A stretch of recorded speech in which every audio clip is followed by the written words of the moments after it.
Hello everyone, welcome to EagleEye Spring Review. Let's jump into the email. So in this sprint, we have one goal, which is to user mapping for GitHub integration. We didn't finish this, but Geoffrey made some progress. He did some research, and we have a discussion during the review, and we choose some option to go with. Yeah. It is a 2-week sprint, but Geoffrey and I work part-time. So for me, it's 5 days. For Geoffrey, it's 3 days. And let's see our sprint backlog. So I will go here. Yeah. So for me, I finished 2 BBI. So I will talk them in one go because they are kind of related. So the first one is to refactor the data structure for extracting the data. And second one is to add an extra report for induction body feedback. So let me show you on the portal. So in induction body, currently, we changed to this data structure. So previously, we can only extract the name for who is induction body. And now we are adding more information. So this data is kind of act like a node. So you will see who is induction body and plus the score of this person. Yeah, we switch to this data structure. And I will show later how this data is represented in the Power BI report. Yeah, and similar things is our AI with mention tag has not become more powerful. For example, try to call. I'm just taking an example. Yeah. Sorry, did you switch features? Did you move on to a new one? No, not yet. Oh, it's still the same one. I'm just wondering, where is that data structure documented so other people know about it? So if you close this, it will have some placeholder, so you will see.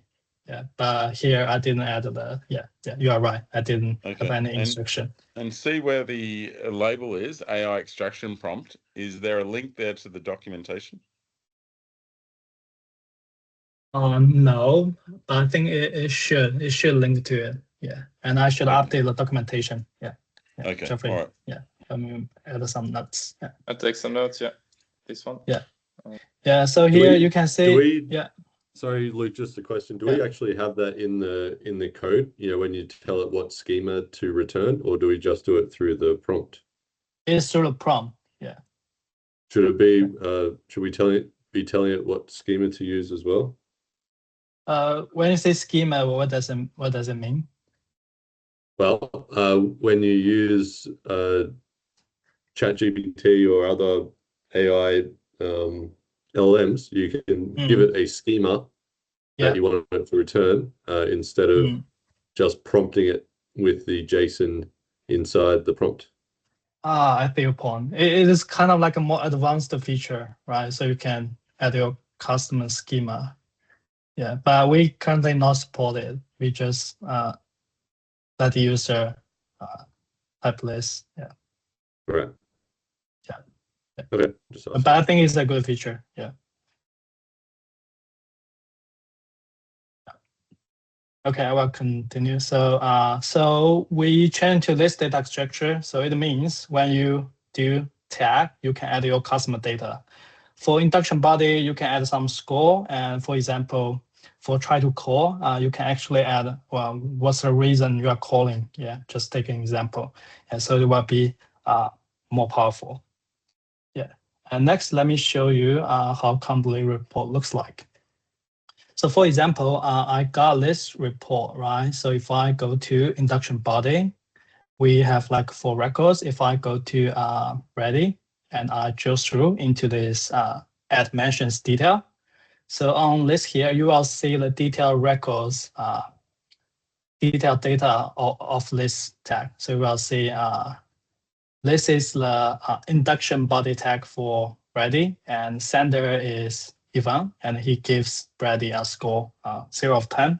But this data is not correct. Yeah, there's some rule is not correct. So I changed the tag rule and doing a rescan currently. Yeah. So that's how it looks like.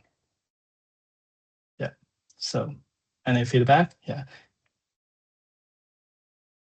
Looks great. So yeah.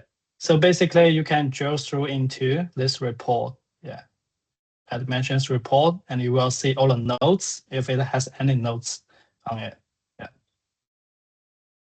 Is So it obvious completely- enough that that particular report supports drill through? Like, unless you right click and do that, it's not very obvious that report supports drill through and another report doesn't.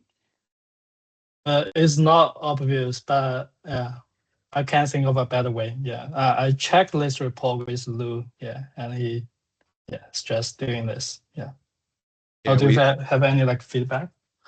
we or any spoke about better this ways? in the earlier sort of review. It is a little bit complicated, a little bit confusing, but yeah, we're just got to figure out a way that we can refine it. But for like V1, I think it serves its purpose.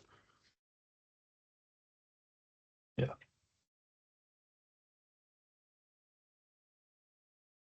Okay, so I will continue. So next will be Geoffrey's PBI. So for the first one, duplicate entry. Yeah, so Geoffrey, you can talk about this.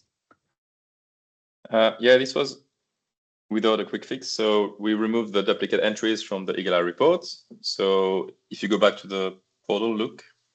Yeah. Basically, yeah, this list of users here used to have duplicates with SSW suffix at the end. So they've all been removed. Now it only shows the current employees. And there was a second task, which was to add a toggle to include ex-employees. And this task was actually more of a hassle because we don't have any list in Azure about ex-employees because we actually delete them. So the only way we could do that is by going into CRM and get the data from here. But we talked to Toby about it, and this sounded like too much effort for what it was. So we just decided to show current employees only and don't bother about the ex-employees. Does this make sense? Yep. Makes sense to Okay, me. cool. Aren't all the email tags like stored when the tags are created? So like if someone who has been tagged a bunch of times then leaves SSW, you would still have all those tags stored in the database, wouldn't you? Yeah, that's right. They just Yeah. disappear Correct. from the report when they are an ex-employee? They still I exist in would the have thought database. if you've got it all in the database, it shouldn't be that hard to show them, right? The thing Not that is, it's probably a big deal. there is ex-employees, but there's a lot of other emails which are also used internally, but who are not employees, like all the notifications, SophieBots, all of these. And we can't filter out the specific ex-employees. We could try to find a way to do it, but Right. All right. I don't really understand, but that's all right. It's probably not a big deal. Do you want to try explain once more? yeah. So But if from what I somebody else- understand, Callum, you said that in our current database, we would have records of ex-employees with their tags somewhere. Right. So for example, is Callum correct. sends out Yep. out 10 for the record emails and then leaves SSW. You would still have 10 for the record tags for Callum, even though he left, right? Yeah, I would have Yeah. these, but I would also have a lot of other emails from SophieBot, notifications, all of these. And there is no way to filter out Callum or employees. There's a lot of @sw.com emails in there, if this makes sense. I don't understand. There's no way to filter out what? Employees, like people. What do you Oh, mean? so There's you're no- saying from What I'm saying EagleEye's is perspective, that- there's no difference yes. between former employee Callum and Correct. a service account that has sent out a bunch of emails. Is that right? Correct. So all we have Because is they a would list both of be current employees. @sw.com.au. So we couldn't. So are you saying you separate don't them. know who is an ex-employee? Correct. In EagleEye. Well, we obviously have it in Active Directory, so We don't. yes, we do. There's a flag. It says whether they've been archived or not. In Azure. Azure, we remove them from the record. Like I talked to sysadmins about it with Chris Schulz. I talked to Chris about this, and they are deleted from Azure. They're only kept, I think, on the local Sydney server somewhere on Active Directory, as you said, but not on Azure. Well, let's just say that there's no fix for this, which I think there is. But if there isn't, then you can, in EagleEye, go into admin, users, and manually turn them into X user. So it's clear who's X and who's current.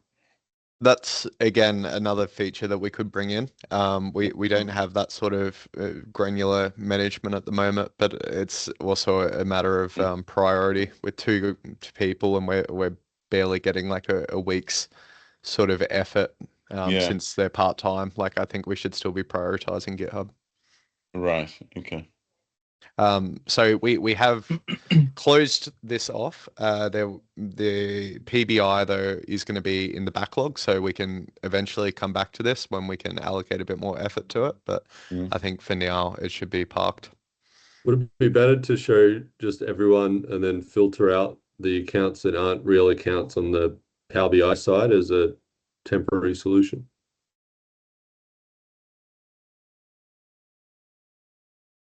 That could work. We can, but honestly, there's a lot of, like, for example, there is even accounts with wrongly spelled names. Like, I saw one with Adam A. Kogan or just Adam at Well, those might SSW, be nice which to are know. not. So someone's made a typo. That could be an interesting data point to capture, right? But it makes it harder to filter out actual, employees from the noise. I don't know. That's what I'm saying. I do think it's important not to show ex-employees on the reports currently. And I think that in EagleEye, you should be able to just ZZ any users. So rename their name and then they disappear out of reports. You just say not like ZZ. Yeah, so just to be clear, currently we are showing only current employees. So this is already the case.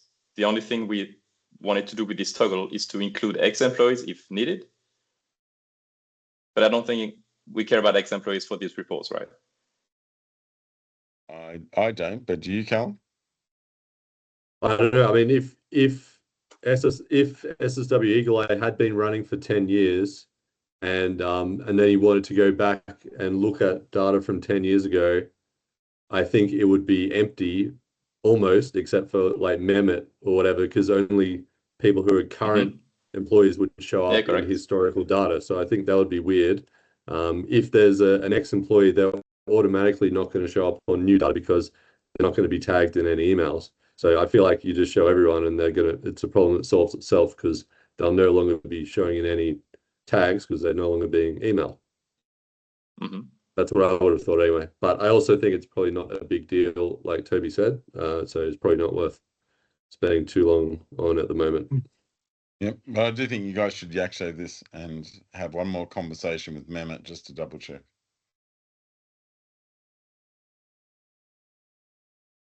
Okay. Yep. We'll do that. That should note down. Yep.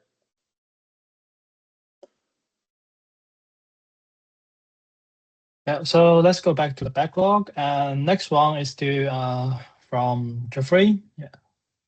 So Jeffrey, you can talk about this one. Okay, sure. This is a small one. It's just about staging. We kept having this 431 error, which is about cookie size being too big. I tried a few ways to fix this and I couldn't. So we decided to leave it for now because we have a workaround for it. And it's only affecting staging. So it's not doing anything on prod. So I have a PR for documenting the fix in the README. But again, it's not a big deal. The fix is just to clear out your cookies and run staging again, and everything is fixed, basically.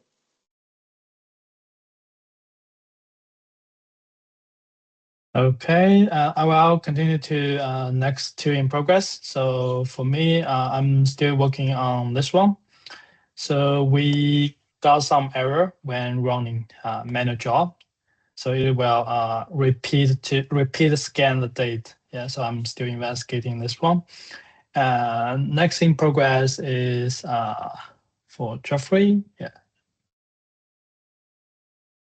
So Jeffrey can have a quick talk about. Oh, it's in progress. Sorry. Yeah. Yeah.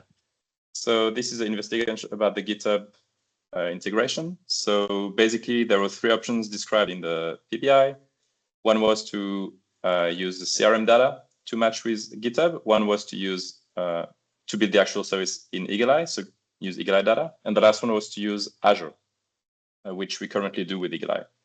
And we talked with this about this with Toby just before this meeting, and we think option C, which is using Azure to match the data with GitHub, makes more sense because we are doing this currently, and I think so far EagleEye is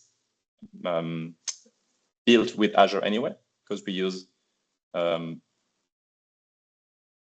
like we actually use all the features from Azure to get the data in EagleEye, so it makes sense to keep building it in there. So unless, Adam, you think we should have something more broad and go with option B, we believe like we should keep going with Azure to match the data. Do you think this makes sense? Or we should think about something more global? Yeah. What, Toby, do you agree with it? Yeah, so this is we sort of spoke about this earlier. The three options there. I'd say the first one, I'm leaning away from going to CRM. I think it would be fine if we keep it in the control of like how we're doing it, and then it's not introducing, you know, another sort of I don't know. I just think CRM, that's going to be a bit more exclusive. If we go towards Azure, I think that's going to be a good way of doing it. We're already sort of keeping with that ecosystem, right? We're launching it on Marketplace, and we've got all the other Azure features. But if we want to make it so it's not super tied to that, well, then we could follow the same sort of route as Yakshaver and do the in-portal management. But since we're already quite reliant on Azure, I think it would be fine to stick with it. Anyone have any other thoughts? Yeah, sounds like option C is the solution for now, and option B is the long-term solution, I guess. Yeah. My thoughts are, you're already in CRM. The user table, if that's what you're talking about, is likely to be the best place to have the data. If you were to support Salesforce or something else later on, HubSpot, then you are going to have that information in the same similar place in those environments. And so you just deal with that. I don't know. Is EagleEye connected to CRM currently? If it was, we wouldn't have that issue with former employees, would we? Because we would have access to them. Yeah. So that's the issue there. Like if we were connected with CRM, well, we'd probably go with it. But since it would involve building out that new connector anyway, I think there's better ways of doing it. Right. How does Yakshaver get user data? We sync it from CRM, but it's stored in Yakshaver database. Shouldn't it be done the same way?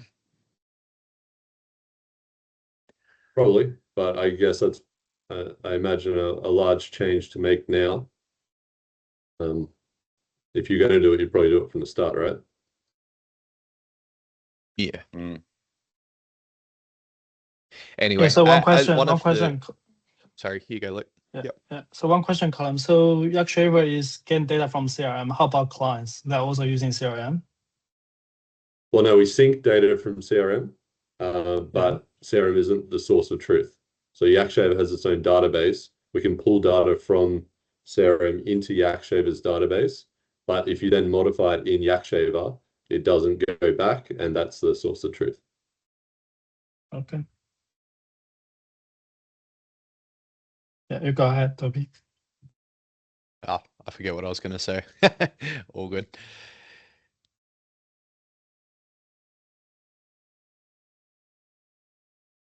Anyway, oh no, that's what I was going to say. One of the comments on here anyway is that we want to get this test passed by a solution architect. So the boys are going to chat more with either Callum or Daniel or someone to get some extra opinions. Okay. Jeffrey, the heading up there, thoughts. It's not crystal clear to me that you have option A and option B. I just saw option C and then I realized later on. So I think option A should be at the front of the line, or just do a new line and put it on the second line. At least there's more chance of picking up. There's option A on the first one and the second one. Yeah, always do this now. Okay, thank you. Yeah. Okay, yeah. So that's all the PBI. I will continue. So for deployments, we have one portal deployment, one engine, and one Power BI deployment. And job executions for last 2 weeks. And report statistic, Panicker and Kiki, top 3 user. And backlog, we have one in progress, which is user mapping for GitHub integration. And for R&D, I think Geoffrey is working on GitHub user integration research. Yeah, how to do user mapping from Azure or CRM. Yeah. AI tools. Yeah, no change.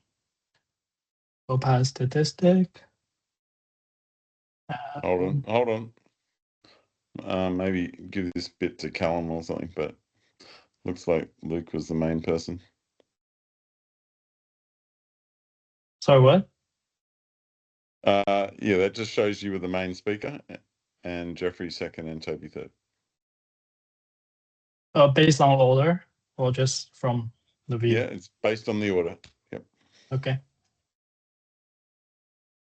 What's my action point? I think you have already talked about this GitHub integration and about user mapping. I haven't talked about it. So when you take a screenshot, you are saying those words, I think. Yeah.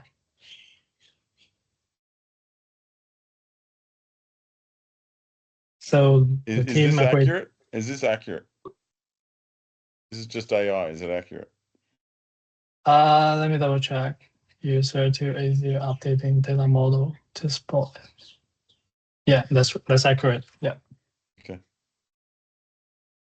And let's go to a retro. Yeah. So from Geoffrey, we close some long-lasting. Yeah. You may want to replace the placeholder in the figure, the main action point. Here. Yeah, but you can do it later. Yeah. Okay, I'll do it later. And for retro, for Geoffrey, we close some long-lasting PBI, those two. And from Toby, now we can extract more information from the email. And so you close two old ones. There's no way we even know what topic they're related to. That link is not that helpful for us to read. You'd be better off putting the keyword in the email, so we know what they're about. You can copy the title and put this as the description. Yeah, okay. I can. Yeah. And is that because we completed these items? Yeah, they were just here for like a few sprints, I think. That's the reason. Okay. So they are completed. Yeah, that's much easier to read. Okay. Yeah. Okay, good.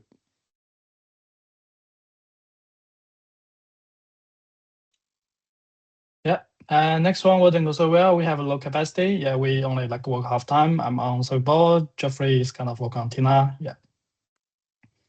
And what improvements? So we need to get some feedback on our new report page. Mention details. Yeah, from from Stefan or Lou, yeah, for this. And from Toby, yeah, we need a GitHub solution architect to check the GitHub user mapping decision. Yeah. Yeah, so that's all for the sprint review. Let's go to the forecast. So in the next sprint, we will still working on GitHub integration, user mapping. And there's a 2-week sprint. And so those two are the leftovers. And this one is our sprint goal. And we added one more for GitHub integration. This is the next step to reflect some backend models. So because, yeah. Oh, that's fine. I just want to add one more when you finish this. Yeah. So for this one, because current like domain model is all for emails. Yeah, and we need to refactor this for GitHub. Yeah, Okay. and this one is, I think, Adam, you kind of like won this. So we currently do health check on checking if the job failed. Yeah, but we didn't have a dashboard on Azure. Yeah, for any like backend failure. Yeah, so we added this one. Yeah. So anything to add? Yeah. Is anyone running Snagit or Clipchamp that I can do a yak shave? No one. No from me. What about you, Rick? Are you on a Windows device? Can you use the built-in screen recorder? I can try. I haven't used it for a long time. Okay, let's try it. Just it's Windows Shift R should start screen recording. Yep. And Luke, if you can just pop open EagleEye, the website. You mean the portal report? You just pop open the homepage. And Rick, just tell me when you start recording. 1 second. Full screen. All right. Pressing start. 3, 2, 1. Stop. Okay. Hello, EagleEye backlog team. I would like a PBI added to put an item in the menu here to get to the EagleEye portal. Would you be able to open that, Luke? But if you can put a button there like portal and you can go to the portal in the main menu, that'd be good. And then it would open up the EagleEye portal. And if you could make it consistent with compare it with what's on Tina.io and compare it with what's on yakshaver.ai, that would be great. So they're all very consistent. Thank you. Stop recording, Rick. Stopped. Yep. Okay. Luke, I think you missed it, but I wanted you to open up the portal so they know which page it goes to, but it doesn't matter. Okay. Yeah. Yeah. So yeah, that will be all. That's for next sprint. Yeah, that's all. So thanks everyone for attending. Yeah, we will upload this to the YouTube channel over here. Yeah. See you in the next one. Bye. Thanks, Luke. See you. Thank you. Yeah, bye-bye. Right. Stop recording.